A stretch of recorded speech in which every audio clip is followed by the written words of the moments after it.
How does Alzheimer's disease and dementia progress? Well, the speed at which dementia progresses varies a lot from person to person, and it's based on a lot of different factors. So, tune into today's episode, and I'm going to talk you through the progression of dementia through the different stages. And I have two free resources that you can download. One is on the warning signs, and the second one is a checklist of things that need to be done in order to get to a diagnosis if you're worried about your memory or the memory of someone that you love. Welcome back to This is Getting Old, Moving Towards an Age-Friendly World.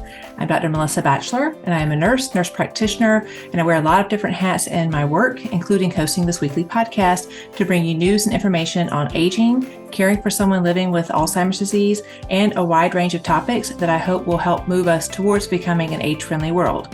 Because when things are age-friendly, they're friendly for everyone. So if you like the podcast, the best way to help me grow and support the podcast is to like it, share it, and leave a review in whatever platform you've tuned in on today. Because no matter how old you are today, we are all aging, and these issues are going to become increasingly important. If you're a millennial, there are things that need to be in place when you reach the age of 65. So we have about 20 to 25 years to get these things in place to help you age with the support and choices that will help you, just like the people that are 65 today. Your likes, shares, and reviews help get the information out to help more people dealing with these issues. But right now, let's get going on this week's episode.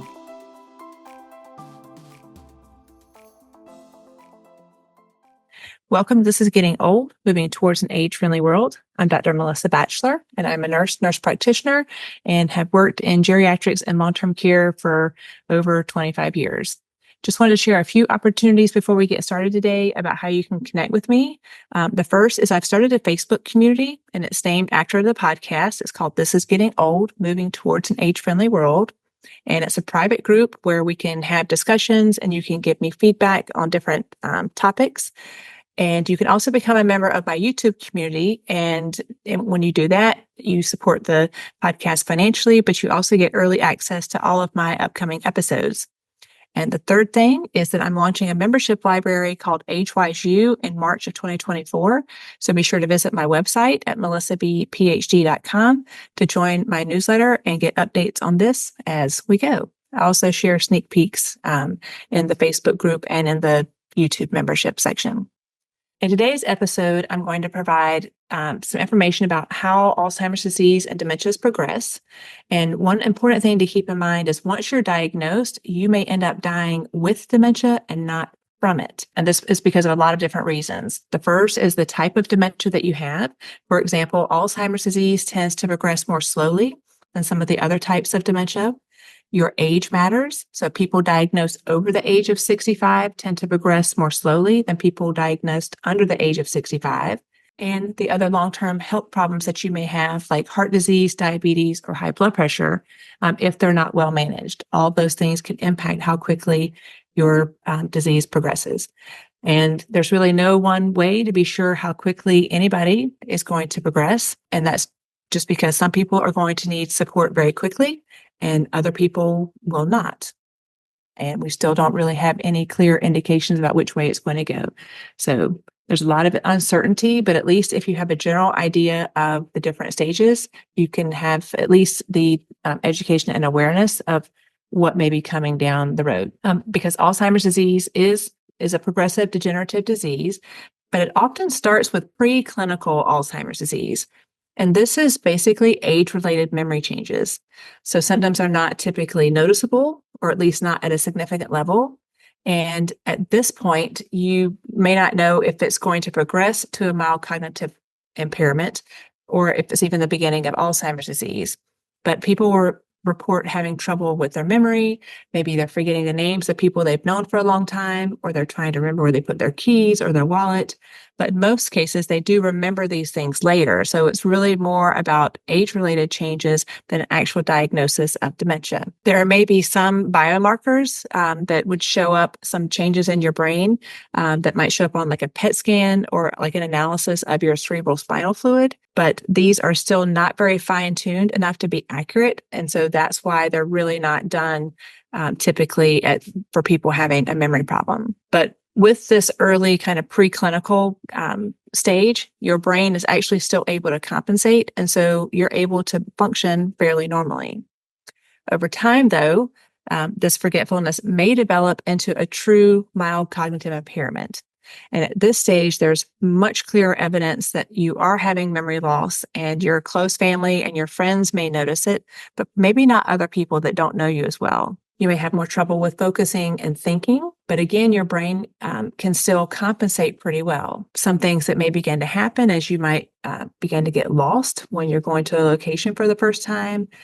You may see a decline in your ability to work and that your coworkers are noticing.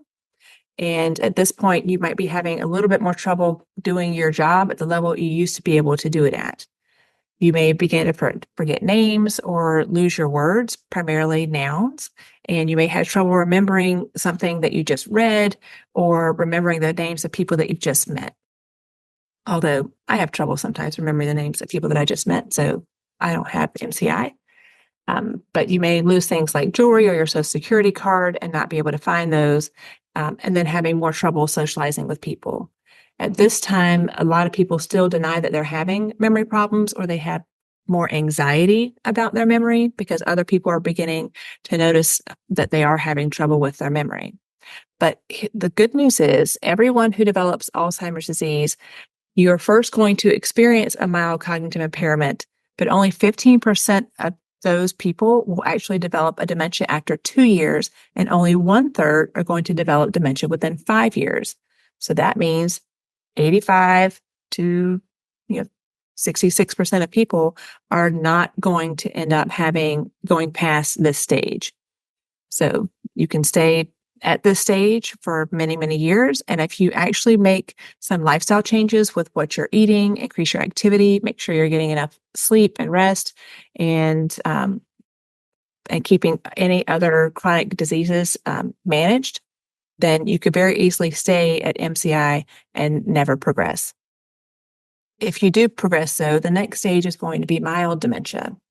And this is a moderate level of cognitive decline, but at this point, we can detect pretty clearly on a clinical situation or a clinical exam that you are having some changes in your memory. You are going to have more trouble remembering different parts of your personal life, and you may not be able to understand current events or what's going on. And you're going to be having trouble with math and completing forms. So, for example, if I asked you to subtract 7 from 100, and then 7 from that, and 7 from that, you may have more trouble with that calculation than if you didn't have a mild dementia. So you may have more trouble managing your money or doing things that take multiple different steps. So preparing a recipe, running an errand, things that take a lot of steps are going to be more difficult. We may also see less emotional expression, and this is known as having like a flat affect or being apathetic. And when you have a flat affect, it just means that there's just not a lot of expression. So you might be really happy, but your face is just not going to show it. And if you're apathetic, it just means that you're no longer interested in doing things that you used to like to do. But at this stage, you're still going to know what time it is, what day it is, and you're still going to recognize familiar faces. The next stage is moderate dementia. And at this point, memory issues are going to definitely show up, in a clinical exam if someone was doing like a memory screening test with you. People living in this stage have trouble remembering important parts of their life, but now it's like their address, the names of their close friends or their family. They may not remember the name of their hometown or what school they went to. And they're also going to have more trouble telling you what the current day of the week or season it is. And they're going to have even more trouble with math. So now, counting from 20, subtracting by 2 or 4 is going to be increasingly difficult. At this point, though, they may begin to have trouble getting themselves dressed, but they're going to have more trouble with recent memories rather than major life events from their past. So a lot of times people say, well, they can't remember what we did 2 days ago, but they can tell me all about when they were a kid. And that's just part of this disease. It's your more recent memories and your ability to learn and retain new information that's impacted, not your long-term memories. So they'll remember the day they got married. They remember their husband or wife, and they can often remember their children. and they can still go to the bathroom and eat by themselves, but they wouldn't still be safe at home alone, because if something were to happen and they had to problem solve, like if a smoke detector went off, they may not know how to get out of the house safely. So again, at this point in time, they need a lot more monitoring and supervision. The next stage is severe dementia. And at this point, the person has trouble remembering the names of their spouse, their partner, or their caregivers, and they're going to have a really hard time recalling recent life events. And then now they're going to have trouble counting down from 10. So at this point, we also may begin to see some trouble with sleeping. They are going to begin to need assistance for basic daily activities like getting a bath or a shower, using the bathroom or getting dressed. And at this point, we're probably going to be seeing some changes in personality and their behavior, such as like delusional behavior. And by that, I mean the person thinks they can do something that it's pretty clear to all the rest of us that they cannot do.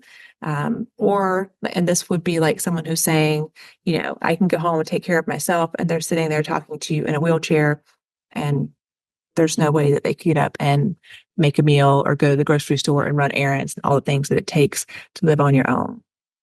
Or they may begin to have hallucinations, or they may begin to talk to people that they are imagining are there, or they might even be talking to themselves in the mirror.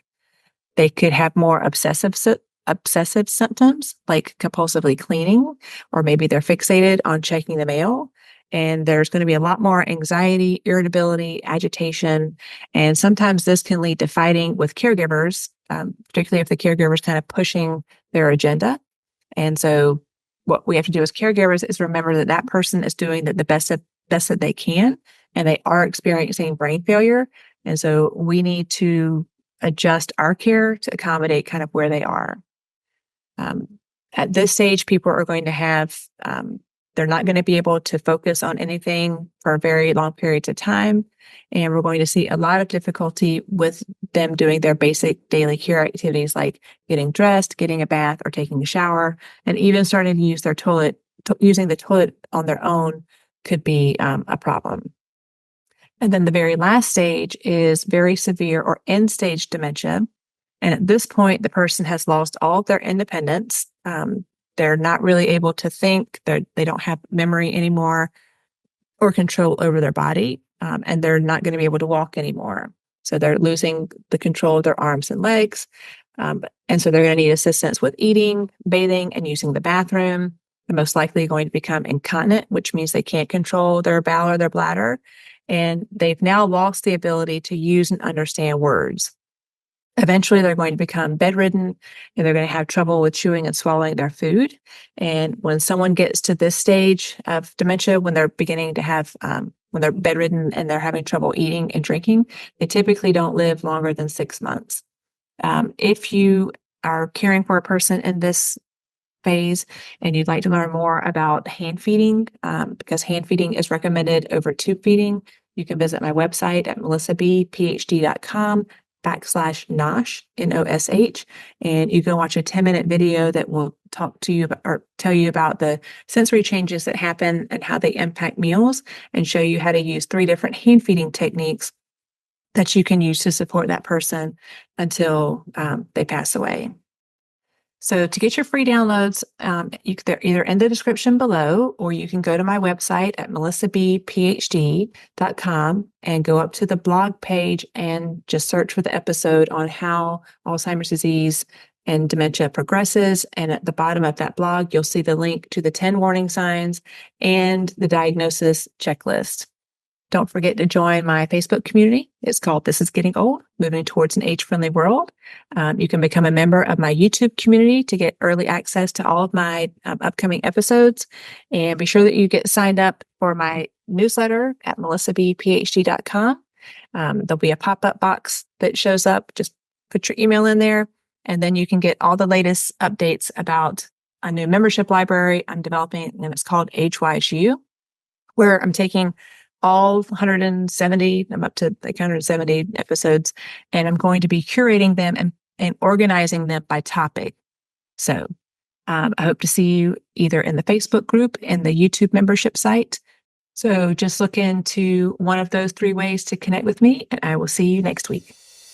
Thank you so much for listening to this week's episode. You can check out other episodes on this platform or visit my website at melissabphd.com. Thanks to listeners like you, in the first 18 months of This Is Getting Old, we have reached a ranking of top 10% globally, and I cannot tell you how much I appreciate your support in making that happen. I'm also really excited to let you know that you can now work with me directly, either one-on-one or you can join one of the groups that I coach. Particularly if you're an adult child dealing with an aging parent or a caregiver trying to manage the complexities of someone living with Alzheimer's disease. In the show notes, you can also find information about how to reach out and contact me directly, and I hope to work with each of you very soon as we discover and share more ways to make the world more age-friendly for everyone. My website also has information about how to contact me for speaking engagements, or if you have someone you'd like to recommend as a show guest for This Is Getting Old. If you have a product or service in the aging space that you would like to advertise and or sponsor an episode, there's more information about that on my website. And you can also find books and courses that I developed and learn more about the products and services that I recommend. So don't forget, if you like the podcast, the best way to help me grow and support it is to like it, share it, and leave a review in whatever platform that you've tuned in on today. Your likes, shares, and reviews help increase my rating and my rankings, and also help other people find the podcast. I look forward to reading your reviews and hearing from you.